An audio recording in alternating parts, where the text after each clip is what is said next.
Welcome back, everybody, for another deep dive with us. Today we are exploring, some interesting connections between the Quran and mathematics. Oh, cool. Yeah, we've got these excerpts from a document called QuranandMathematics.pdf, Okay. which looks like it's a podcast script, but in Hindi, which is so cool how knowledge can cross language barriers. Yeah, it's fascinating. We'll be diving deep into mathematical patterns and concepts found within the Quran.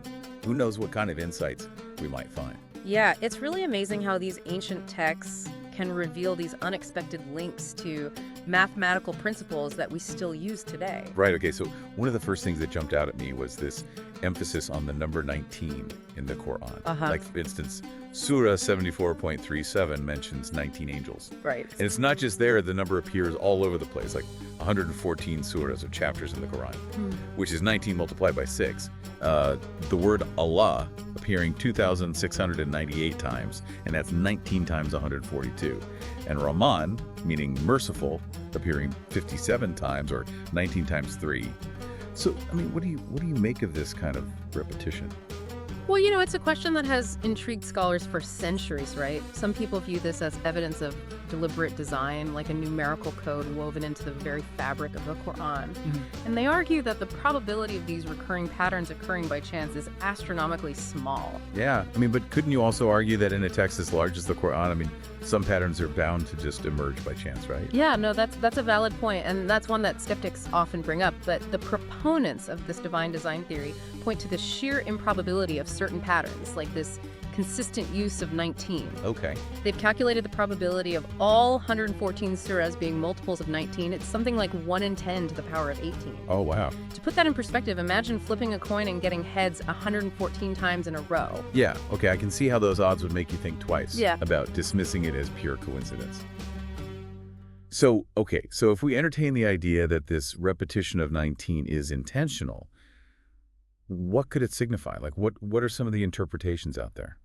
Well, there are many different schools of thought on this. Some scholars believe the number 19 holds a symbolic significance, representing completeness or perfection. Others connect it to specific historical events or figures, suggesting maybe there's a hidden code waiting to be deciphered. Oh, wow, that's pretty mind-blowing, And adds a whole other layer of complexity and intrigue to the text. Absolutely. It really challenges us to look beyond the surface and consider the possibility of deeper meanings that are kind of embedded within these numerical patterns. It's like a giant mathematical puzzle kind of woven into the spiritual fabric of the Quran. Yeah. Speaking of mathematical precision, let's shift gears a little bit and talk about Islamic inheritance laws, or Faradays as they're known. Surah An-Nisa, verses 4.1112, goes into detail about these principles. What makes them so unique from a mathematical standpoint? Well, what's fascinating about Farad is how they demonstrate the Quran's application of mathematical principles to practical matters of everyday life, It ensures the equitable distribution of wealth among heirs, and it all kind of boils down to fractions. Oh, interesting. Yeah. So how does this work in practice? Could you maybe walk us through a specific example? Sure. Let's imagine a scenario where a man passes away, leaving behind a wife, 2 daughters, and both parents. Okay. The Quran dictates precise fractions that each inheritor receives. The wife is entitled to 18 of the inheritance. Okay. The daughters, as direct descendants, receive a larger portion, 23 of the inheritance. Okay. And each parent receives 16th. Okay, so if we add those fractions together, wait a minute. Yeah. That's more than the whole inheritance. Exactly. And that's where the system's brilliance comes into play, you see. To ensure that the total inheritance always equals 1, the fractions are adjusted proportionally.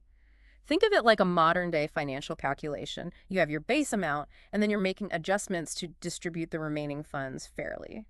So it's not just about following, like, a set of fixed fractions. There's, like, a dynamic element to it as well. It's almost like an algorithm constantly adjusting to ensure fairness. You could say that this concept of base and adjustment is fundamental in various fields, from accounting to computer programming. It's fascinating to see these ancient principles reflected in our modern systems. It really is. It speaks to a level of mathematical sophistication that might not be immediately apparent. And it makes you wonder what other mathematical marvels might lie hidden within the Quran. Yeah, absolutely. It's amazing to think that we might be just scratching the surface here. Yeah. Now, I noticed a section in our source material titled Quran versus Modern Science. Debate. What's that all about? Well, that section dives into some of the interpretations of the Quran through a mathematical lens, and it looks like, it sparks some debate. Oh, okay. It addresses listener questions and counter-arguments, which always makes for interesting discussion. Oh, I love a good debate. Yeah. What kind of questions are we talking about here? Well, for instance, one question they explore is whether the Quran mentions the mathematical constant pi. Pi, as in 3.14159 and so on? Yep, that's the one. I'm curious how that connects to the Quran. Yeah, well, some scholars believe there's a hint of pi in Surah Yasin, verse 36.40, which talks about the moon's orbit around the Earth. Okay. And they argue that the wording suggests a specific ratio between the moon's path and its diameter, a ratio that alludes to the value of pi. That's pretty subtle. I don't think I would have caught that on my own. Yeah.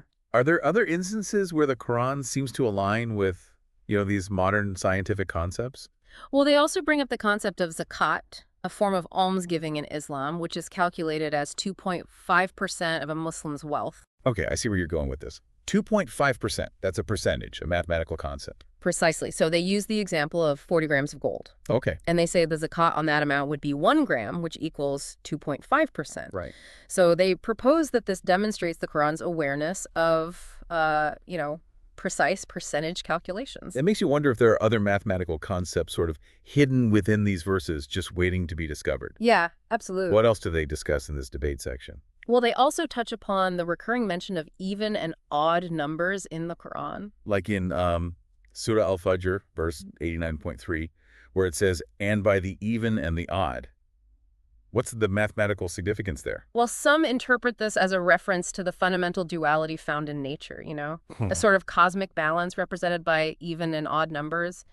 It's not just about specific numbers, but also about these broader mathematical concepts and their potential implications. It's as if the Quran is encouraging us to think beyond the literal, to explore those deeper connections between spirituality and the laws governing the physical world. Yeah. It's fascinating to consider these different layers of meaning. It really is. It reminds us that our understanding of both science and religion is always evolving, There's always more to learn and discover.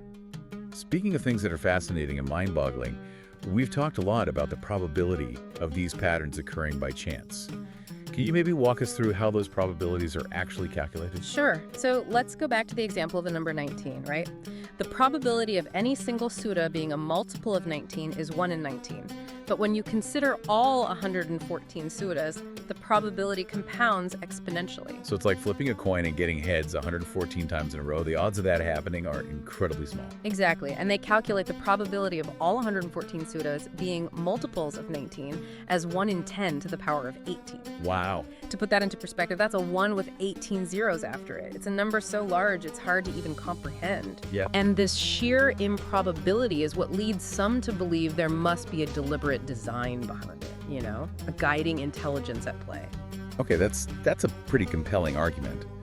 But couldn't you also say there's a risk of cherry-picking data? I mean, if you look hard enough, couldn't you find patterns in just about anything? Sure, that's a valid point, and it's important to approach this topic with intellectual honesty and rigor.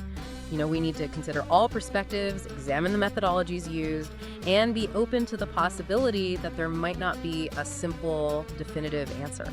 So it's really about approaching this with an open mind, being willing to question assumptions and not jumping to conclusions. It's about the journey of exploration, not just the destination.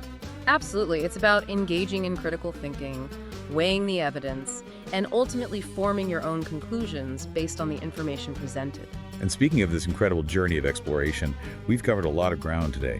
We've discussed the significance of the number 19, the mathematical precision of Islamic inheritance laws, the intriguing patterns in the structure of surahs, and even the concept of pi and its possible connection to the Quran. Right. Is there anything else from our source material that you think our listeners should know about? Yes, there's one more fascinating area we haven't touched on yet, Quranic cryptography and abjad numerology. Okay, I've heard of this, but honestly, I'm a little fuzzy on the details. Can you break it down for us? Sure. Essentially, abjad numerology is an ancient system where each letter of the Arabic alphabet has a corresponding numerical value. So it's like each letter has a double meaning, a phonetic one and a numerical one. Interesting. So how does the system apply to the Quran? Well, when you apply abjad numerology to the Quran, you start to notice some pretty interesting numerical patterns. Okay. For example, the abjad value of the word Allah is 66, Okay. while Rahman, meaning merciful, has a value of 329. Wait, how do you calculate that? What's the process? Oh, it's actually quite simple. Each letter in the Arabic alphabet has a specific numerical value assigned to it. You simply add up the values of the letters in a word to arrive at the total abjad value. Okay, that makes sense. Mm. But what's the significance of these specific numbers? What are some of the interpretations out there? Well, that's a subject of much debate and interpretation. Some scholars believe that these numerical patterns point to hidden meanings or connections within the text, while others see them as symbolic representations of, deeper spiritual concepts. It's like a secret code embedded within the language itself. It's incredible how these ancient systems of knowledge continue to intrigue and mystify us. And it's not unique to the Quran, is it? No, you're right. Abjad numerology has its roots in ancient Semitic languages and has been used in various mystical and religious traditions throughout history. It's a testament to the enduring power of these systems to, spark curiosity and exploration. Now, I know we've explored a lot of fascinating ideas today, but I have to ask, if these mathematical patterns were intentionally embedded in the Quran, what could be the purpose? What message might they be trying to convey? That's the ultimate mystery, isn't it? Why would these patterns be there? It's a question that has captivated scholars and laypeople alike for centuries. So what are some of the leading theories? What do people think? Well, some believe it's a testament to the divine origin of the Quran, a sign of its miraculous nature. Others see it as a subtle invitation to contemplate the intricate beauty and order of the universe, to recognize that there's a deeper level of reality beyond our everyday perception. It's like a hidden language, whispering secrets about the nature of creation and our place within it. Exactly, and perhaps through exploring these mathematical patterns, we can gain a deeper appreciation for the interconnectedness of all things, to see the divine in the mundane, the infinite in the finite. That's a beautiful thought. It's a reminder that there's always more to learn, more layers to uncover, and that the pursuit of knowledge is a journey without end. So, where do we go from here? What should our listener take away from all of this? Yeah, it does feel like we've opened the door to a whole new world of understanding. What do you think is the most important thing for our listener to kind of take away from all of this? Well, I think the key takeaway here is the invitation to, approach the Quran with a sense of wonder and curiosity, recognizing that there are these multiple layers of meaning to be explored. Right. Whether you see these mathematical patterns as evidence of divine design or simply as fascinating coincidences, they undoubtedly add a layer of richness and depth to the text. Like being handed a treasure map, isn't it? Suddenly you see the familiar landscape in a whole new light, aware of hidden pathways and secret meanings just waiting to be discovered. Exactly. It encourages us to engage with the text on a deeper level, to ponder its mysteries and to, draw our own conclusions. After all, the Quran itself encourages critical thinking and contemplation. That's so true. Oh. It's not just about accepting things at face value, but about engaging in a dialogue with the text, questioning, exploring, and ultimately arriving at a deeper understanding. Yeah, and that journey of exploration, that active engagement with knowledge, is something that resonates across all cultures and time periods. It's a universal human pursuit. It really makes you realize that the Quran isn't just a static text, but this living, breathing source of inspiration that continues to spark debate and discussion centuries after its revelation. Absolutely. So as we wrap up our deep dive, what final thought would you leave our listener with? Well, if I may, I'd like to pose a question for our listeners to ponder. We've explored these mathematical patterns and concepts found within the Quran. We've discussed their possible significance and interpretations. But what if these patterns are not just a reflection of divine design, but also a subtle invitation to explore the deeper mysteries of the universe and the nature of creation itself? That's a really powerful thought. Yeah. It's as if the Quran is saying, look at these patterns, look at this precision, now go out and explore, discover, and unravel the secrets of the cosmos. Precisely. It's a call to engage our minds, to seek knowledge, to marvel at the intricate tapestry of the universe, and to appreciate the beauty of both the seen and the unseen, the scientific and the spiritual. Wow, I think that's a perfect note to end on. It's a reminder that the quest for knowledge and understanding is a journey that never truly ends. Indeed, it's a journey filled with wonder, discovery, and endless possibilities. Well, thank you so much for taking us on this incredible deep dive. It's been an absolute pleasure exploring these fascinating connections between the Quran and mathematics with you. The pleasure was all mine. It's always a joy to engage in these, these thought-provoking conversations. And to our listener, thank you for joining us on this intellectual adventure. We encourage you to continue exploring this topic, to share your thoughts and insights, and perhaps even to uncover your own mathematical marvels within the Quran or other sacred texts. Until next time, keep seeking, keep questioning, and keep diving deep.